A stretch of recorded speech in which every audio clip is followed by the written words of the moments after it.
Hello, my friends. My name is Gerdes. I'm just a professor trying to provide you some context in the war in Ukraine. It is Thursday, May 2nd, as I'm speaking. This is the daily brief. So, 130 Russians are off the battlefield, and for the last 4 days or so, it's been north of 1,000 daily. It dropped down about a week ago to 800, and it was down there for a little while, and then it picked right back up. 20 tanks off the battlefield. Again, for perspective, Russian replacement value is 3 to 4 tanks per day. So if you have 20 off the battlefield, that's, good half a week or more of not being able to replace that. Armored combat vehicles 29, artillery 20, 49 vehicles and fuel tanks. So it's hot on the battlefield on the front line. Here's Andrew Perpetua, his findings here. Look at that ratio.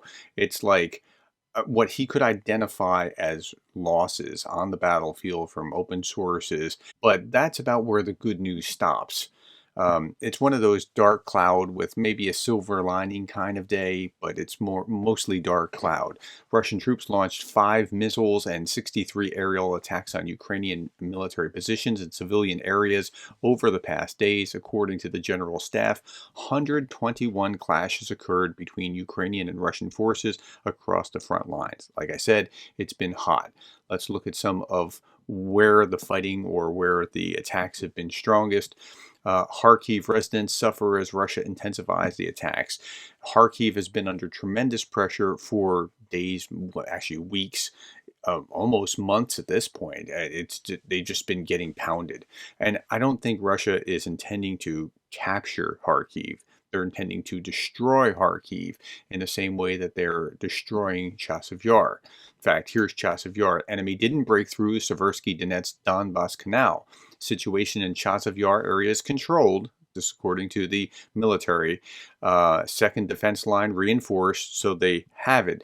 But what do they have exactly? Associated Press shows apocalyptic picture of Ukraine's Chasiv Yar, which is under constant Russian attacks. And this picture is blurry, but if we go down here, like, wow, that's what Chasiv Yar looks like. It's wreckage. It's a wasteland at this point. And the Russians don't care. They want to destroy this city, take this high ground, and then use that as a platform to launch into more attacks in other cities. This is the way of Russian warfare. Okay, enemy gains foothold in Ocheretyne, measures being taken to stabilize the situation. So that's where the salient is. But the salient is twisted a little bit, and my understanding is, and I'm not a military guy, so other channels may do a much better job than this. I'm just putting that out there. My understanding is the Ukrainians have kind of guided the way that they're able to move forward, but they've guided them into a way that is more advantageous to the Ukrainian military, outnumbered as they are, to be able to still kind of control what's going on there. Although it's a control slash retreat slash funneling. I don't know how to say it any better than that, but that's my understanding of what's happening there. Same time, there's also virtual cyber attacks on virtual Monobank. Suffer intensive cyber attack, and then now the U.S. is taking a stronger stand in sanctioning the Chinese and others. It's not just Chinese. It's middlemen from other countries who are supporting Russia's war effort, and you see this in, they say, the Kyiv Independent talking about new sanctions. Let's look at this article. The U.S. imposed new sanctions on May 1st against nearly 300 companies and individuals in third countries, including Chinese companies, but there's also like Kazakhstan and other countries along those lines that are being middlemen for Russia, like trying to profit off what's going on. But Gary Kasparov rightly points out, while he's approving of the sanctions, he's pointing out, he says, this is the way. Every new package of sanctions exposes how little was done before. And that's exactly right. Sanctions by themselves don't work. I did an entire video about how sanctions don't work. Now, they can help you as one piece of the puzzle, but again, when you're saying, well, we're going to have another round of sanctions, we're going to be on our 12th sanctions package. why didn't you just sanction all these guys before? Like, so they could have done this, but okay, it's a war. Isolate the war makers and terrorists. Go after the middlemen and the neutral profiteers. Close the loopholes and penalties with teeth, and that's what they really need to do. And then beyond the loopholes and the middlemen, there's also countries like Brazil, whose oil imports went up 6,000%, or India, who's just sucking up all the oil that they can, still helping the Russian cause, even if it's not exactly the same way. Okay, this is what your post office looks like when Russia is your neighbor. Okay, so Russia gloriously attacked the post office in Odessa. This was yesterday, and this is the aftermath. Here is another view of this. Destruction of the post office. Why a post office? Like, but Russia keeps doing this kind of stupid stuff. And again, I'm trying to understand militarily, tactically, this is a stupid, almost arbitrary seeming use of these rockets, these missiles, whatever, to attack civilian infrastructure when you could be going after military targets, but they're not, or at least not fully going after military targets. But their goal is actually destruction. This is how we have this morning in Odessa, the depot and the branch together had 904 shipments worth almost 300 million or 3 million UAH. In order, that's not a lot. It's like 70,000 something, or if I had my math right. In order to compensate for the cost of your parcels and cargo, we'll call you from the very morning. The racist rocket destroyed not only our depot branch, but also 15.5 tons of your orders from online stores with clothes, appliances, children's toys, goodies, medicines, parcels. Yeah, okay.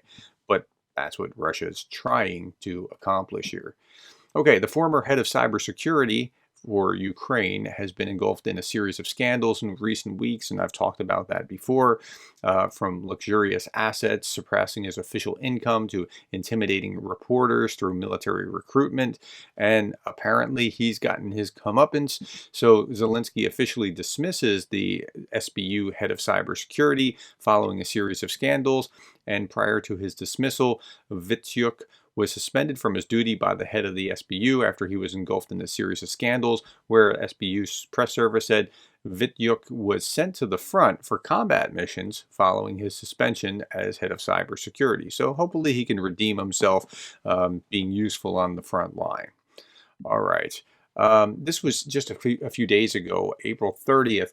We're talking about the S-300, S-400 missile launchers that were destroyed at Jankoy Air Base. Apparently, they were destroyed with ATACMS. Another view of the same thing here. So there's a fire in a warehouse in Novosibirsk. I have no idea whether it's just a fire. It would be interesting to see how many fires broke out in Russia in 2021 and then see what that number has been compared to what it is now. But I have no idea if it has any meaning. What I do know is that this happened just about a little less than an hour ago. Special Operations Forces have destroyed and launched the launch and loading installation of the Russian Buk missile system on the Sumy direction. The Special Operation Forces press services reported, and it was a big boom. Okay. Last couple things. So Marjorie Taylor Greene, I showed this yesterday in the Three Big Stories segment. Looks like Marjorie Taylor Greene is promoting and selling Make Ukraine Great Again hats. And so the idea was she was comparing that we're Make America Great and they're about Make Ukraine Great. I'm okay with the concepts, the theory of making America and making Ukraine great simultaneously. I'm not sure why helping Ukraine is such a difficult concept for her to get around. I am curious, though, with making Ukraine great again hat. Would anybody be interested in buying that? Would this be a useful thing for a fundraiser? Put that in the comments below. I'm just curious. Okay, and obviously not purchasing it through whatever she is selling. We wouldn't want her to profit at all. But if these could be created, would anyone be interested in that as a fundraising idea? Finally, I want to leave you with this meme. No, we've never had Russian neighbors. You're the first. I mean,